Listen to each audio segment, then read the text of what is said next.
Si c'est impossible, cela devient intéressant.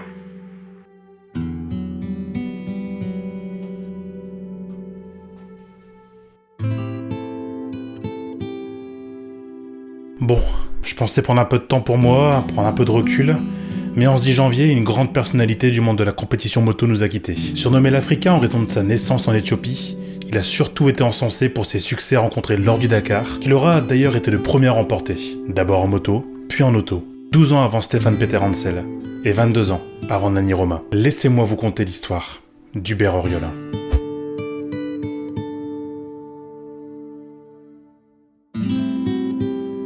Hubert Élisée Maurice Philippe Auriol, né le 7 juin 1952 à Addis Abeba, la capitale de l'Éthiopie. Et il ne part pas de rien, parce que fils de Jacques Auriol, directeur du chemin de fer franco-éthiopien, et de Geneviève de Renusson-d'Hauteville, fille d'un très connu capitaine de cavalerie, il découvre l'Afrique et sa culture riche très jeune, et ce jusqu'à son retour en métropole, à Paris, à 12 ans. À 20 ans, il découvre la moto par le biais du trial, et il n'a qu'une obsession, faire de la moto en compétition. Il est fasciné par les pilotes qui font le côte-côte, une autre course mythique qui relie la Côte d'Ivoire à la Côte d'Azur, notamment en mettant en avant Gilles Comte. Ce rallye lancé par Jean-Claude Bertrand aura tellement mis l'étoile dans les yeux du jeune Hubert qu'il veut faire une épreuve en Afrique. Mais ses parents sont réticents, et il fait donc des études en sciences économiques et se lance dans la vente de produits textiles. Mais l'appel de la moto est beaucoup trop fort. Il fréquente le milieu et rencontre Dominique Sauvêtre, concessionnaire Yamaha qui possède le magasin La Moto Verte 16e. C'est cet homme qui va lui dire que quelqu'un, un copain, un certain Thierry Sabine, étant lui-même dans le 16e, a pour projet de créer une course. Il part de Paris pour aller jusqu'au Sénégal, à Dakar. Il veut créer une aventure destinée à faire rêver ceux qui restent. 10 000 km dans le désert. Il fonce, évidemment, porté par l'idée de vouloir redécouvrir ses racines, porté par le désert. Thierry Sabine, qui au passage aura aussi créé l'Enduropole du Touquet en 75, beaucoup plus proche de chez moi évidemment. Il démissionne de sa boîte, ce qui met ses parents en colère et inquiets, avec un père lui disant notamment que ce parcours est dangereux. Bon, on est d'accord, passer des rues du 16e au désert du Sahara, le climat... Et c'est donc en décembre 1978 qu'Hubert Auriol prend le départ du tout premier Paris-Dakar, en face du Trocadéro.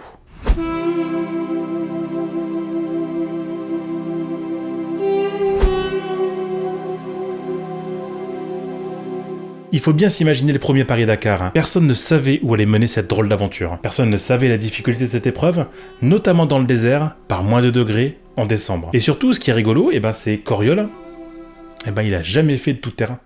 Et il est parti faire le Dakar. C'est incroyable. Alors no spoil, mais ce Dakar aura été remporté par un autre grand nom de la moto, d'abord coéquipier, puis éternel rival, et un grand ami d'Hubert Auriol, Cyril Neveu, dont on reparlera un tout petit peu plus tard. Il faisait équipe avec lui, et aussi avec Fenouil, ce diable de Jean-Claude Monneret. Putain, quand on y pense, quel team de furieux. Ces deux compères ont déjà une grosse expérience, un Neveu qui a déjà fait un côte-côte et Fenouil qui a déjà fait la traversée de l'Algérie avec un Kawasaki 900. C'est un truc de dingue qui va guider Hubert Auriol. D'abord très étonné de ne pas être dernier, il est subjugué par le regard des passants, plein d'envie et de rêves lors de la traversée pluvieuse de la France, avant de rejoindre Alger et de commencer la vraie compétition. Alors, petite anecdote, pour participer au Dakar, il faut avoir des bidons remplis de 3 litres d'eau. Et Auriol, voulant négocier avec les locaux, faire ce qu'on appelle du bakshish, aura préféré remplir ses bidons de whisky.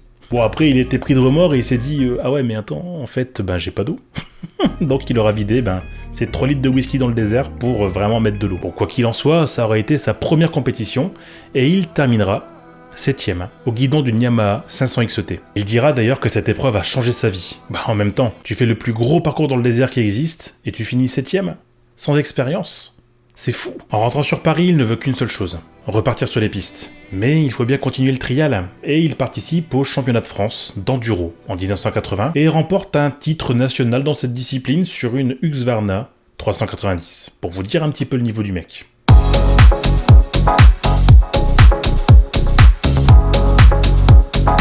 1980, deuxième Paris-Dakar, il change sa 500 XT par une BMW 80 GS 20 chevaux plus puissante que la Yamaha. Mais il est disqualifié pour s'être fait rapatrier par un taxi brousse en chargeant la moto sur le toit. Erreur de débutant et victoire de Cyril Neveu.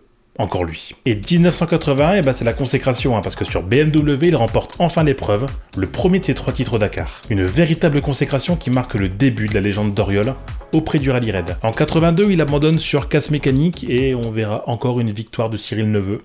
Et en 83, il gagne à nouveau le Dakar sur BMW face à son coéquipier, le Belge Gaston Rayet, une autre légende du Dakar. Et après, c'est un peu plus compliqué parce qu'en 84, il termine 2e derrière son coéquipier belge, mais il était tellement agacé par son comportement qu'il quitte BMW pour passer sur une moto Ligier Cagiva avec un gros moteur de Ducati Panta 750. En 85, avec une année de transition, il finit 8e, et en 86, démarrent là les 2 pires années d'Oriol.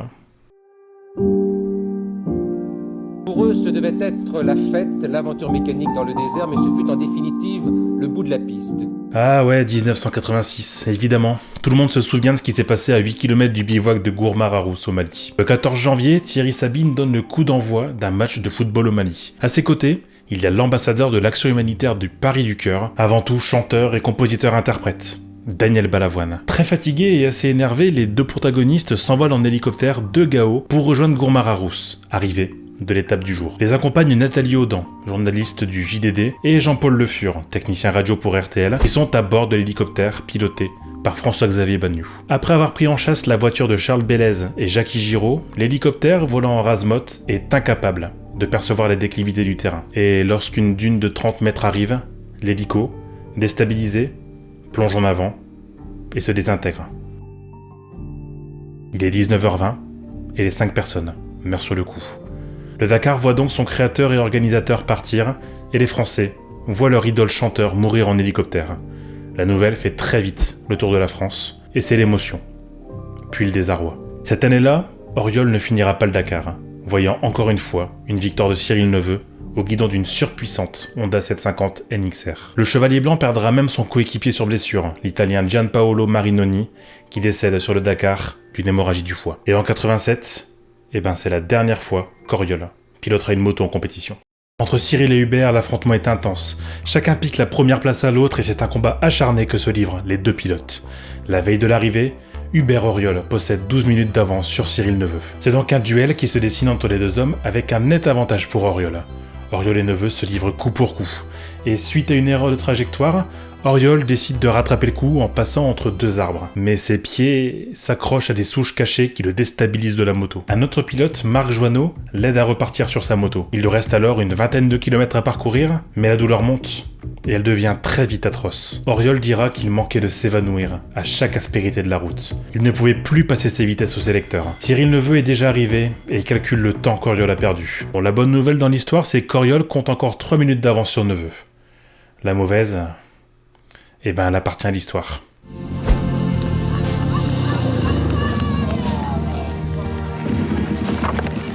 J'ai les 2 chevilles cassées. J'ai les 2 chevilles cassées.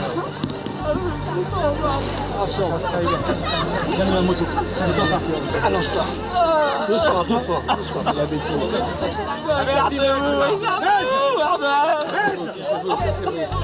Il est contraint d'abandonner.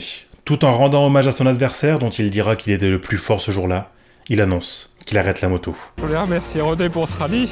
C'était vraiment un rallye sublime. On s'est battu, c'était génial avec Cyril. Il est plus fort. J'arrête la moto. C'est tout ce que j'ai à dire. Cette image est très certainement l'une des plus marquantes de toute l'histoire du Dakar avec 1986.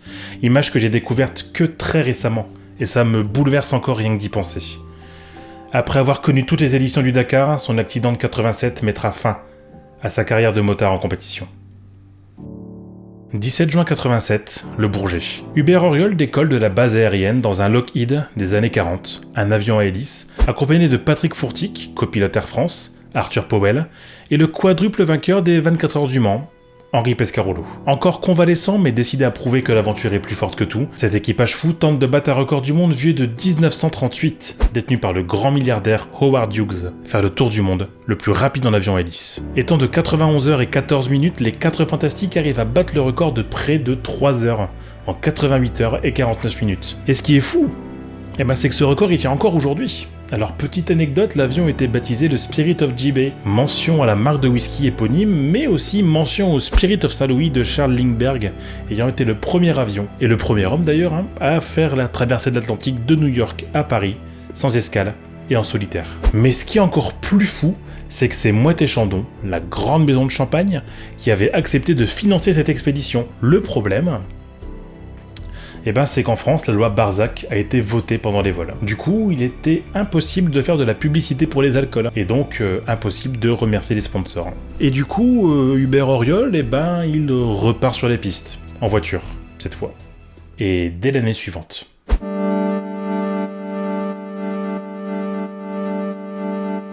Après plusieurs années sans succès en conduisant un Kouros puis une Lada Samara, il devient victorieux en 92 avec l'équipe Mitsubishi et son coéquipier Philippe Monet, un très bon navigateur reconnu dans son milieu. Au volant d'un Pajero, il surclasse la concurrence et se voit donc devenir le premier pilote auto et moto à remporter le Paris-Dakar.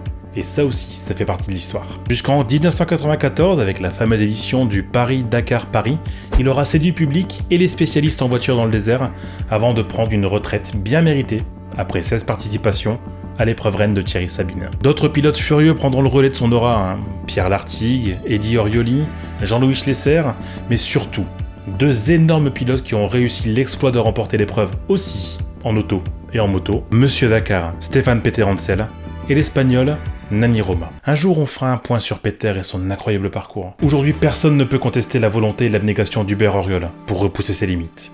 Et c'est tout à fait logique qu'en 1995,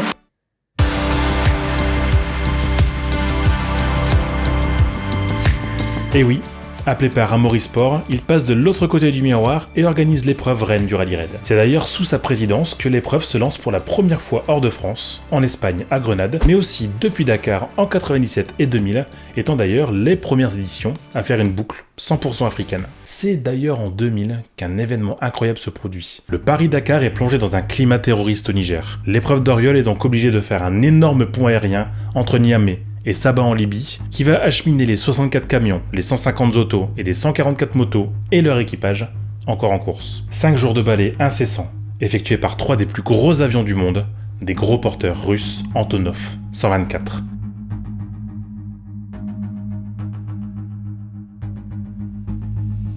Et il faut savoir qu'il aura même été reçu par le colonel Kadhafi en personne. Et en 2001, il devient très connu du grand public pour avoir été le premier présentateur de l'émission Koh-Lanta, ensuite remplacé par Denis Brognard. En 2006, il revient pour sa dernière participation au Dakar, une participation qui verra d'ailleurs la victoire de Luc Alphand en auto et de Marc Coma en moto. Entre-temps, Amaury Sport veut délocaliser l'épreuve en Amérique du Sud à cause du terrorisme d'Al-Qaïda en Mauritanie, ce qui mettra très en colère des pilotes comme Auriol ou Schlesser. Ensemble d'ailleurs, ils s'associent pour créer l'Africa Race en 2008, reprenant les valeurs des premiers Paris-Dakar. Mais à cause d'une clause de non-concurrence avec ASO, il doit laisser l'organisation à René Medj, un autre énorme pilote du Dakar. Entre 2013 et 2016, il préside le China Grand Rally, avant de se retirer progressivement de l'organisation de course, tout en restant très populaire auprès du monde du Rallye Raid.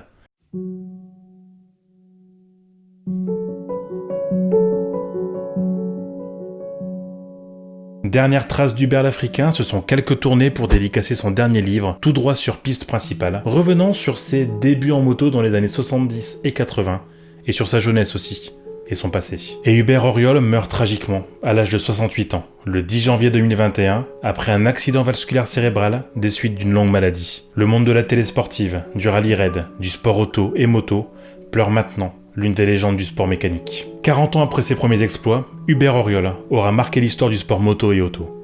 Il aura été ce self-made man, l'homme qui s'est fait tout seul, sans expérience, jusqu'à devenir l'un des plus grands pilotes de rallye raid. L'homme aux multiples facettes n'aura cessé d'émerveiller le monde du sport par son élégance, son sens de l'organisation et ce qu'il définit le mieux aujourd'hui, son esprit d'aventure. Denis Brognard dira d'Hubert qu'il était bienveillant, fédérateur, humble et altruiste. Stéphane Peterhansel salue un modèle de classe et d'intelligence. Son grand ami Cyril Neveu évoque un homme pugnace, tenace et qui n'abandonnait pas. Aujourd'hui, ce même Cyril pleure 40 ans d'amitié, qui s'efface d'un trait. Nani Roma dira que c'est un frère qui s'en va. Nul doute qu'aujourd'hui le monde du sport mécanique pleure. Mais nul doute aussi que tout le monde se souviendra de l'empreinte qu'aura laissé Hubert Auriol en 40 ans. Salut l'Africain, et bon voyage.